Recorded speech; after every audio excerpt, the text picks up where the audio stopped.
they're kind of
both the information that's coming in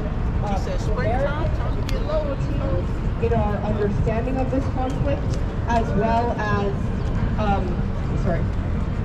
the information that's coming into American teens in our understanding of this conflict, as well as the information that is flooding Russia. The government was taking this opportunity to say, no, that is not true, we're not doing that, and confronting the disinformation and misinformation that is flooding all of Russia right now, coming from the Russian government, was really just an incredible moment for me. And I think that it's so important that we continue to seek out a truthful narrative.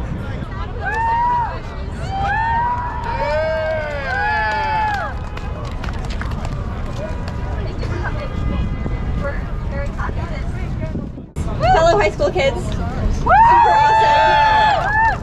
Yeah,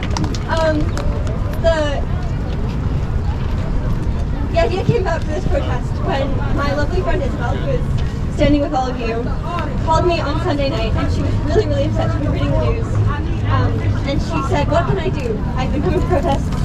I don't know what else I can do. I've been trying to do what I can. I've been trying to get credible news and learn about this, but I really don't know what I can do to help us in this really important fight, because it's a fight that I've been fighting as a Ukrainian American my whole life. My first protest for Ukraine was when I was 9. In 2014, there was a revolution in Ukraine, and there were protests in New York in support. It's razom.for.ukraine. They have been around since 2014, and they compiled this.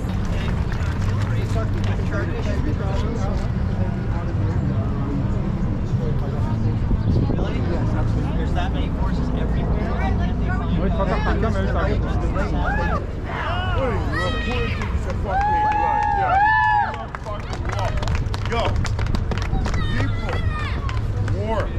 In this kind of organizing, so just a massive round of applause for Katya and all of her knowledge. Thank you, Katya. The person who is, yes, why not show up for this? That's another reason. But people kept asking me, why should I show up for this? The person who I'm trying to get across to is on the other side of the world and doesn't care about listening to a group. When do we want it? Now! What do we want? Peace! When do we want it? Now! What do we want? Peace! When do we want it? Now! What do we want? Peace! When do we want it? Now! What do we want? Peace! When do we want it? Now! What do we want? Peace! When do we want it? Now! Woo! Another one. 2 85-year-old people who just finished a harrowing 60-hour journey on a bus from Kiev to Romania to get somewhere safe. And it was only because, not only because, but in large part Because Americans marched on the street here. In 1987, there was an enormous march on Washington to help Soviet Jews get to the United States, to bring refugees here. Temporary protected status for people who were here before March 1st is not enough. And multiple New York City pension trusts have voted to divest from Russian assets so we can cut off Putin and his regime and those that enable it from global financial markets. And that's what the rest of the country needs to do.